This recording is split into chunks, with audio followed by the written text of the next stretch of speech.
Welcome everyone. We'll be starting in just a moment. Hi everyone. We'll be starting in just a moment. Welcome to today's webinar. We'll be starting in just a moment.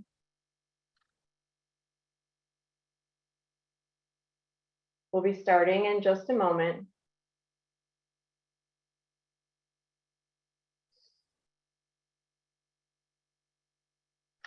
Well, welcome and thank you for joining us during Healthcare Security and Safety Week. I'd like to thank GHX for sponsoring this. My name is Heather Zemo and I'm the Education Director at IAHSS. Welcome to today's webinar, The Importance of Customer Service in Healthcare Security, presented by Martin Green. This webinar is being recorded and will be available to you. A PDF of the slides will also be available.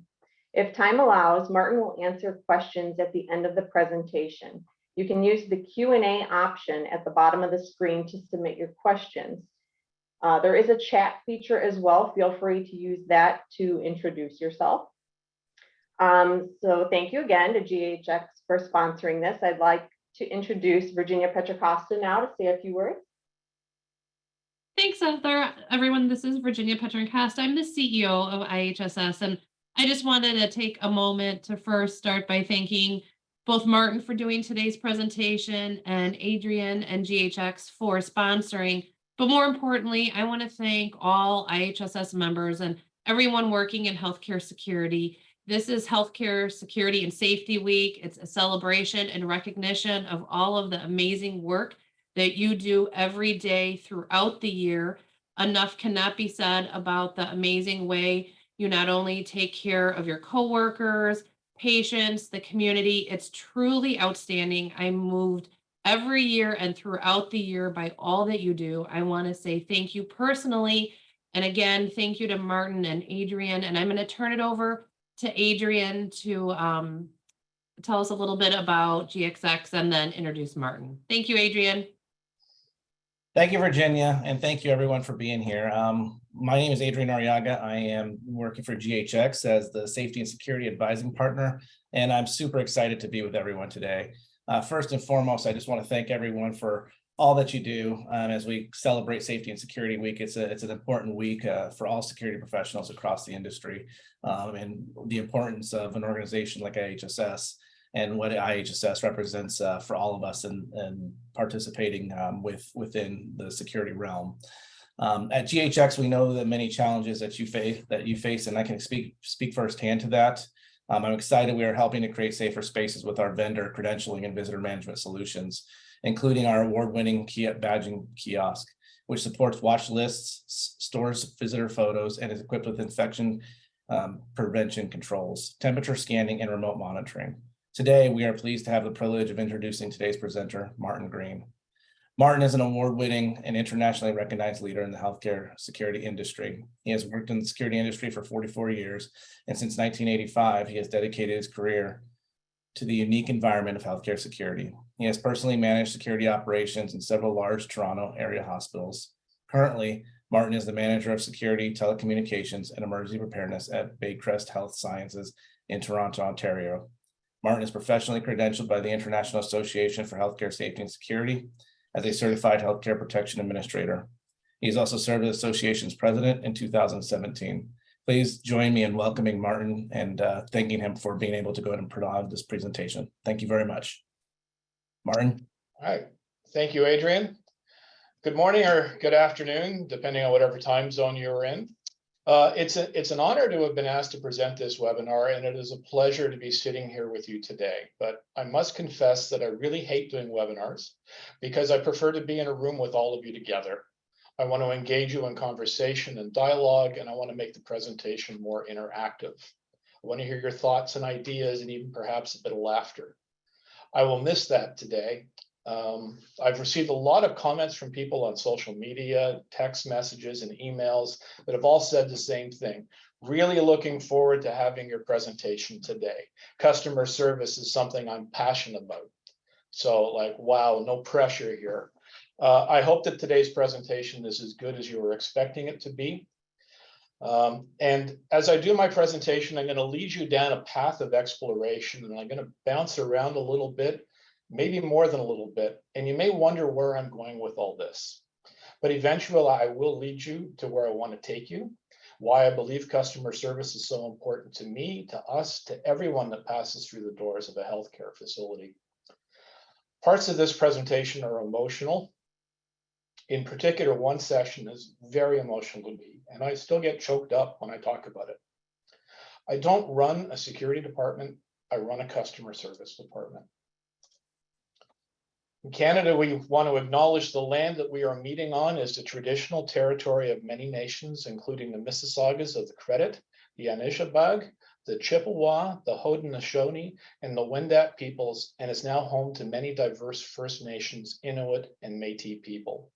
We also acknowledge that Toronto is covered by Treaty 13 with the Mississaugas of the Credit. So again, as was echoed by other people, this is Healthcare Security and Safety Week. I can't do this job without you, and hospitals can't run without us. And I just want to take a moment. I have a short little video. If you can't hear any sound, it's okay. It's just music, and the music's not that good anyway.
All right, so let's talk a little bit about brand recognition for a moment.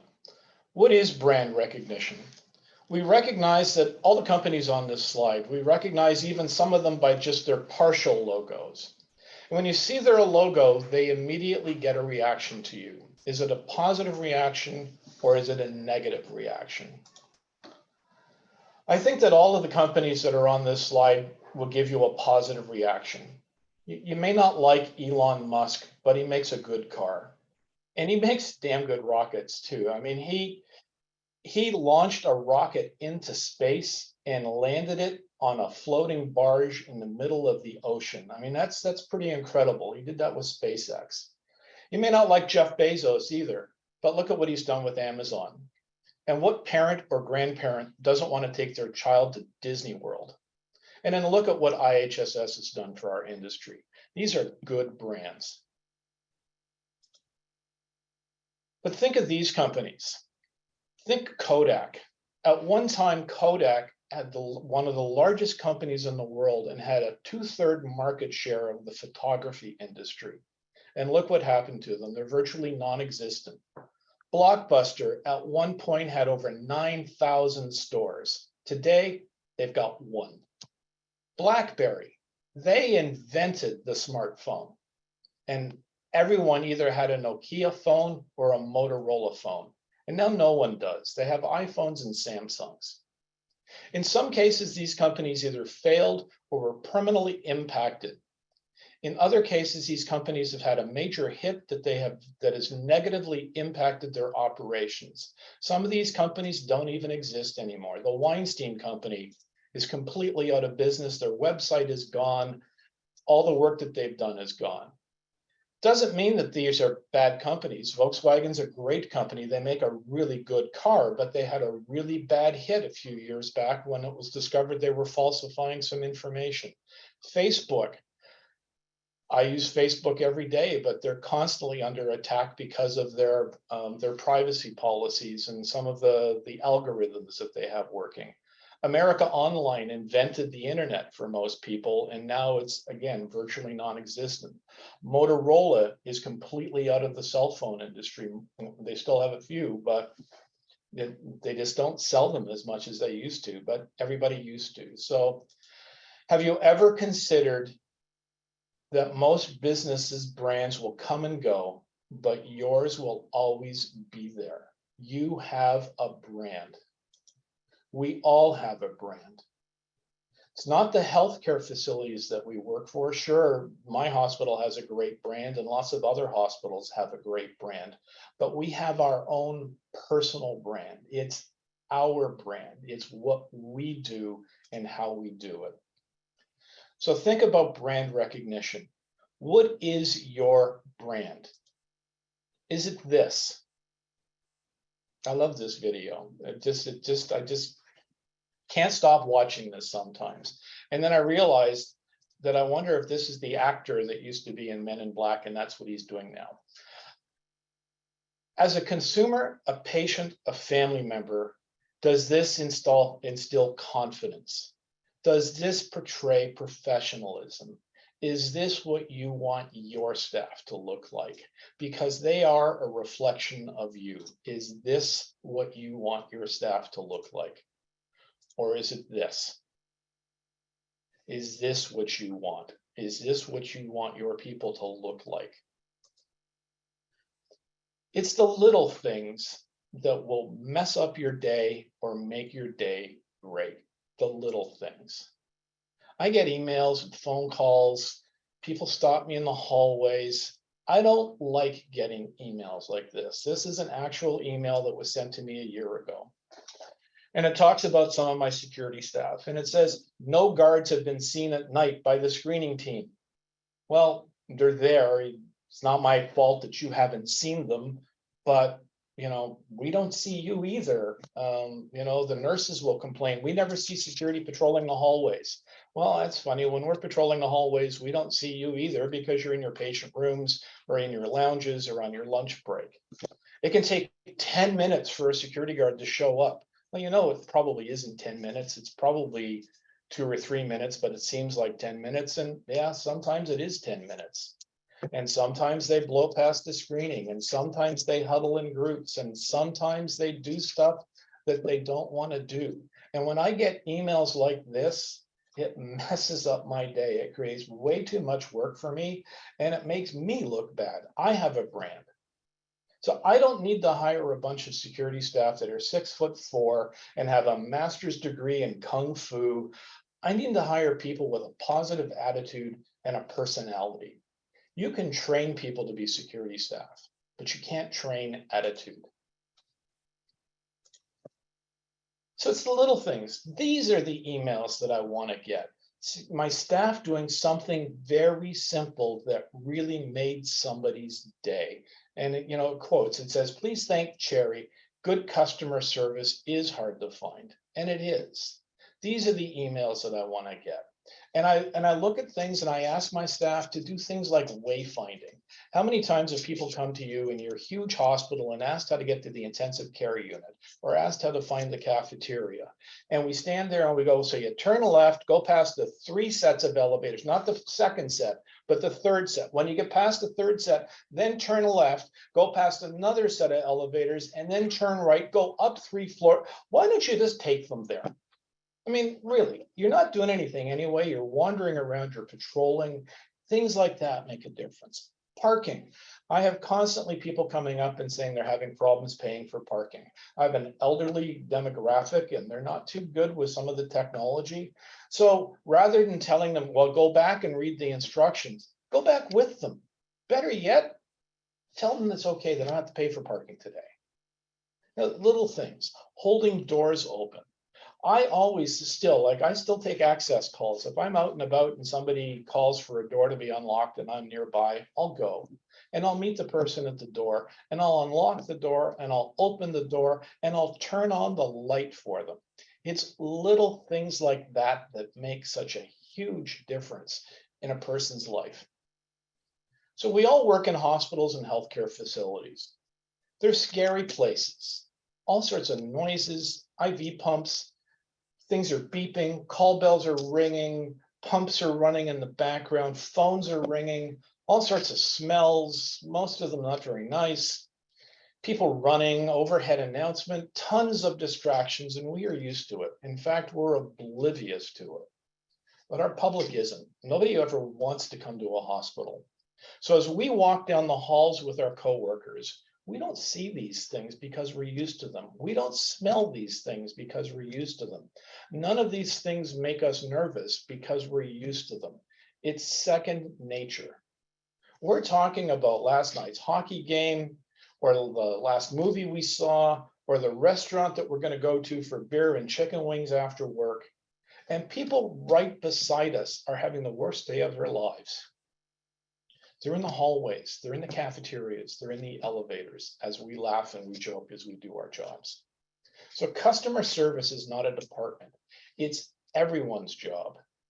And it's what's called patient and family-centered care. So I have another video. I've stolen this from the Cleveland Clinic. I'm sure most of you have heard of the Cleveland Clinic. They're a world-renowned healthcare provider. This video is very powerful, and it truly does show us that we really don't know what is going on inside someone's head.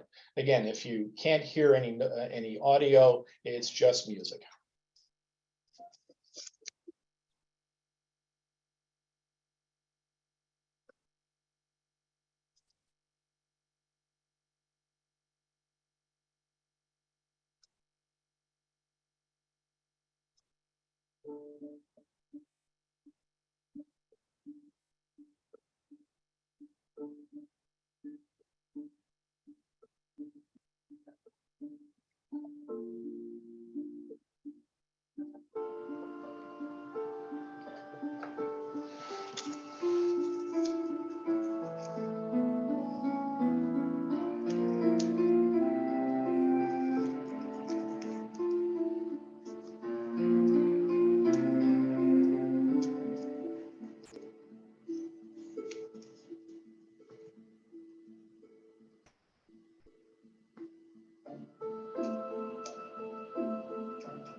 pretty tough video. So this is the hard part. Customer service. Why is it so important to me? This is my son. September 1st, 2019. He's been in the States for several years. He had 9 years service in the Canadian military in the Army Reserves in the Queen's Own Rifles Unit, Canada's oldest regiment. His dream was to join the US Army. On September 20th, I was at a meeting at work, and my wife called to tell me that my son's roommate had called to tell us that my son had been rushed to the hospital. I got the details, what little there were, and I called the hospital. I gave them my contact information, and they said that someone would call me back soon.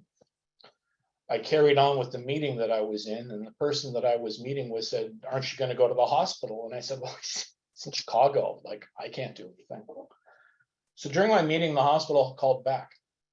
The doctor told me that my son was in intensive care. "You better come down." So I ended my meeting. I went online and I booked the next flight to Chicago. I drove home, got my passport, threw some clothes in a bag, and went to the airport. I posted this on Facebook while I was waiting in the airport. 4 hours later, I got to Chicago, picked up my rental car, drove to the hospital, and I saw this.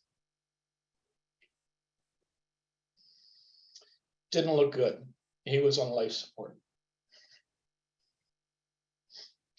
Life support. I'd seen all those tubes and hoses and machines before, hundreds of times, but not on my kid. I'd seen people that looked like that hundreds of times, but not my kid. I called my wife and was surprised to find out that she and my other son were in her car and they were driving to Chicago. The ICU nurse had tried to call me, but I was still on a plane. So she called her and said, "You better get down here." Messages started coming in through social media and Facebook. Some of these messages might be from some of the people that are on this call right now. It was a bad day. Messages continued to flood in. And then miracles started to happen. So my son is still very sick in this photo, but my wife and my other son are smiling because he's been taken off life support.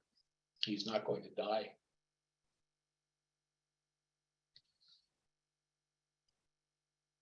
After less than 24 hours in Chicago, they went home. We took this picture to prove to my son that his mother and his other brother had shown up. They left and I was alone, over 500 miles away from home in another country, a country where you have to pay to be in the hospital. And I was terrified. Gradually, my son started to get better. Doctors had figured out that he'd been hit with viral meningitis. His body had been impacted by his strict keto diet and the stresses and strains of working out at a gym for hours and hours every day as he tried to build and bulk up for the Army. He was speaking, but he was having trouble. It took a long time for him to put words together. He was struggling to remember. It took him a few minutes to, I'd say to him, "James, give me a thumbs up." And he'd look at his hand and he would do that, and it took forever. This is a video of my son having breakfast. I'm just going to hit this and you'll see. He doesn't seem to be able to figure it out. He knows he has to do something, but he doesn't remember. I work in a hospital that is known around the globe for our research on the brain. Several doctors and nurses at Baycrest were calling me and offered me help. We had to get him home for many reasons, not the least of which is Canadian hospitals are free, and we'd already racked up a significant bill in the hospital in Chicago. There were real concerns that he may have suffered permanent brain damage. There was the possibility that my son would need months, possibly years of treatment. There was the possibility that my son would never be the same again. This is my son today. He made a complete, total, and fast recovery, some would say miraculously. Today, he proudly serves in the U.S. Army 101st Airborne Division, and he's currently deployed overseas someplace in Europe. He is having the time of his life, and there have been no issues with his health since that incident.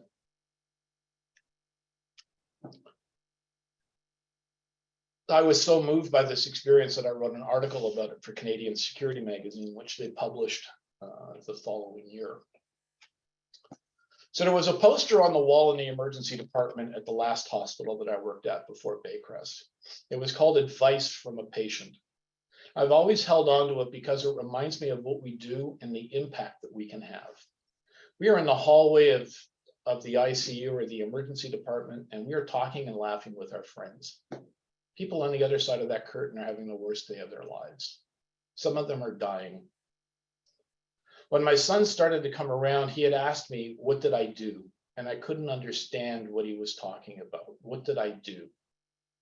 And that last line there says, I may look out of it, but I can hear your conversations. Proof of that is that as my son was lying in his hospital bed, sleeping, seemingly unaware of what was going on, the TV had been on in his room. I was channel surfing between CNN and other channels. People had been in my room talking to me. I had been on the phone talking to people, and he had heard all of these conversations, and his brain was piecing together a story that somehow he had done something to the President of the United States, and everyone was talking about him on the news. He was afraid he had done something wrong and that he was in trouble. So people do hear your conversations. That's proof positive of it. These are the challenges that people have. They're not used to our environment. I'm not used to being naked around strangers. I don't think any of us are. I'm impatient because I want to get out of here. Like, it's nothing personal, but I don't like being here. I don't speak your language. When we talk, we speak in codes, we speak in letters. We have acronyms for everything. Nobody knows what we're talking about. And I may only be here for 4 days, but I'll remember you for the rest of your life. So what we do and how we do it makes an impact. So who are our customers, and why does customer service matter? Why does it matter to security? Why does it matter to your customers? Why does it matter to you? But as security staff in a hospital, we serve everybody. So how do we provide good customer service? What does customer service consist of? How do we meet and exceed customer expectations? How do we deliver quality customer service? Walking down the hallway and taking somebody to where they need to go rather than pointing and giving them a map and confusing directions. Turning on a light for somebody, opening a door for somebody. These are all small little things that we can do. But the first word out of AIDIT is acknowledge. Acknowledge the person's presence. Nod, say hello, hi, how are you? Introduce yourself, say, hi, my name's Martin, I'm with security. Or just, hi, I'm with security, can I help you? Tell them what you're gonna do, how long it's going to take. Explain what it is that you're doing. And then thank them for giving them the opportunity of doing it. So I'm here to clean your room. It's only going to take a couple of minutes. If you have any questions, I'm happy to answer it. And when you leave, say thank you. I'm sorry I interrupted you. Simple little things like that can make all the difference in the world. So AIDIT, acknowledge, introduce, tell them how long it's going to take, explain what you're going to do, and thank them. When my son was in the hospital in Chicago, every single person who entered his room did this. Every single person. And they did something else that I didn't expect. They asked me how I was doing. There was a moment when the nursing staff came into my son's room to attend to him, and I stepped out to wait in the hallway. A minute later, I heard a code called, and I realized it was like, shit, that's my son's room. And I wanted to go into the room, but I knew better. So I waited paralyzed in the hallway. I saw the response team running with a crash cart. And I was freaking out. I was alone. And I was helpless. And then a cleaner came up to me with that little barbecue cart that they carry with them. And she asked me, "Is that your son in the room?" And I said, "Yes." She held my hand and told me, "The staff here are the best. He's in good hands." Now, I knew she was lying because the staff at my hospital are the best, but the impact was she cared. She did something. That made all the difference in the world. So who are your customers? Well, first and foremost, it's the residents or the patients. In my facility, we're a long-term care home and an assisted living facility. So we have residents and we have patients. Baycrest is home to 1,100 people that call it their home. But we're also their families and other people, the general public, our fellow employees. Those are our customers. Everyone is a customer of the security department. And it's so important because when you walk into a hospital, for the most part, you don't know who anybody is. A white lab coat and a stethoscope doesn't mean anything. Scrubs don't mean anything. I mean, doctors wear scrubs, cleaners wear scrubs. I've worn scrubs. Lab coats are worn by the people in the mailroom and the people in the lab and the people in the pharmacy. So when you walk into a hospital and you see all these things, you don't know who anybody is except for the security department. You can always tell who the security department is because it says right on them that they're the security department. So that's why it's so important for us to ensure that we are serving our people properly. Why does customer service matter to your organization? So if you're in a profit-based organization, obviously it's word of mouth advertising, it's enhanced working relationships, it's positive corporate images. But it's also important to remember that you do serve everyone at your facility. It isn't just the staff. It is the people that walk through your facility. You know, many of our facilities are almost like shopping malls now, where people walk in to buy something at the Tim Hortons or the Starbucks or the Dunkin' Donuts, whatever happens to be in your food court.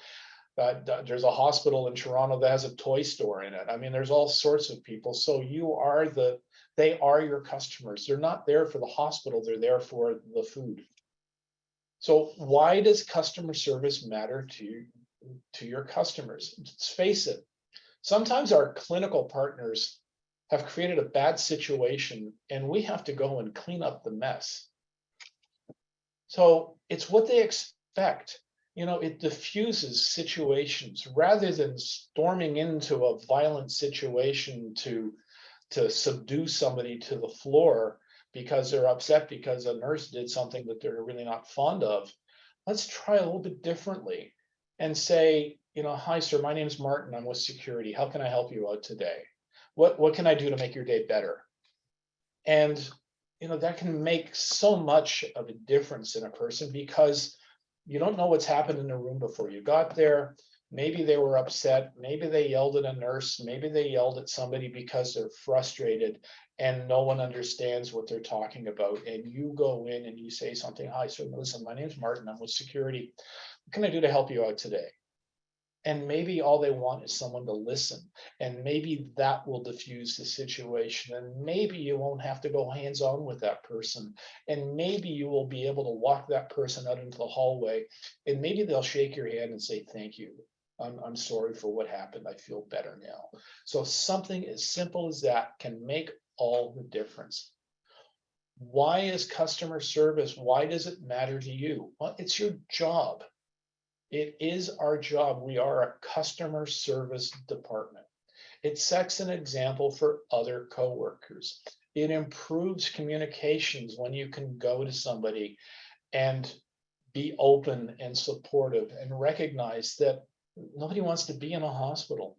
It allows you to build a rapport with fellow employees. So even when they're having their off day or you're having your off day, they know what you are normally like. They know what your brand is. They understand who you are. It builds rapport with problem patients. So a lot of us have frequent flyers in our emergency departments or our mental health or behavioral health units. And I know from past experiences that when these people come in, they know you and they know that you're a good guy and that you've established a rapport with them because the last time they were in, you dealt with them as a human being. You didn't toss them out the door. You treated them like a human. It makes such a difference when you can establish that rapport with your problem patients. It also gives you great job satisfaction. You know, people tell me ask me what I do for a living, and I say, I make people's days better. I'm not here to make a profit for my organization. I'm here to help people. The other thing too is customer service is a transferable skill. Not all of our security staff are going to stay security staff forever. They're going to move on to other jobs.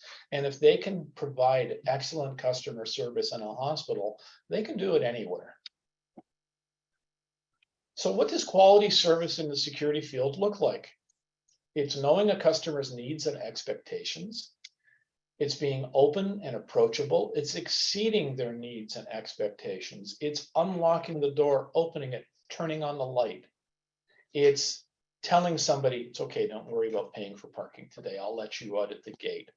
It's following up on something. When somebody asks you to do something, it's actually doing it and telling them that you did it. So I get emails all the time. So does my assistant, my coordinator, Aaron, who has probably turned off the webinar and he's gone off to do something probably by now. But we get emails from people saying, could you please provide access on this person's ID card so that they can get into this area? And we don't just do it.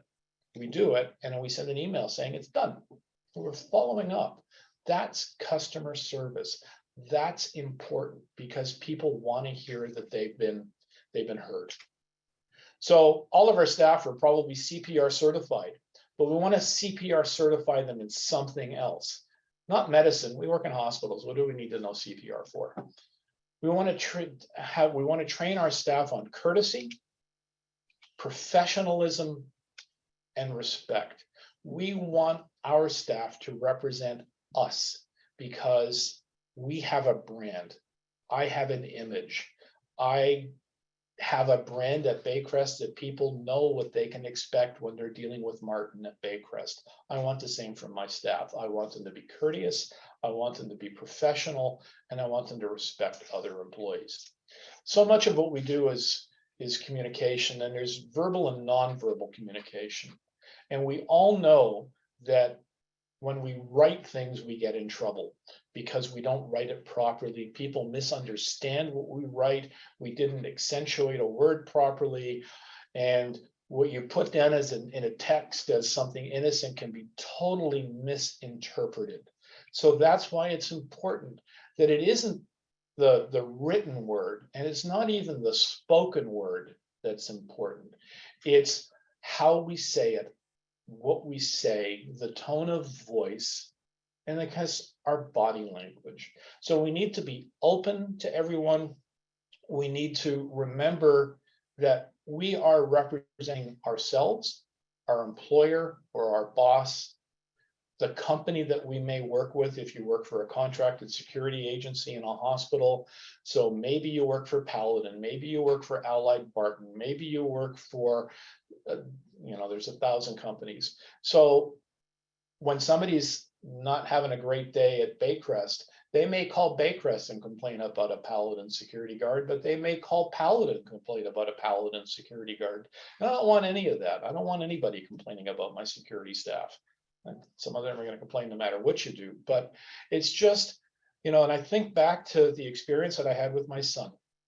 The customer service that I received made all the difference in the world. It turned a really lousy day into not so lousy days. Just having every single person that walked into my room saying, "Hi, Mr. Green, I'm Susan, I'm here from the kitchen. I've got your son's breakfast for him. I'm just going to drop it off and then I'm going to take this tray away. And how are you doing, sir? Made all the difference in the world. And by doing customer service, we can take a person's lousy day, horrible day, worst day of their life and turn it into something that's just a little bit better. And that's why I believe that customer service is so important in the security industry. It can make our job so much better and it can improve the lives of the people that we're dealing with. And I did this in 45 minutes and I have time for questions and answers and comments. Thank you for the opportunity to speak in front of you with something that's as passionate that I believe in.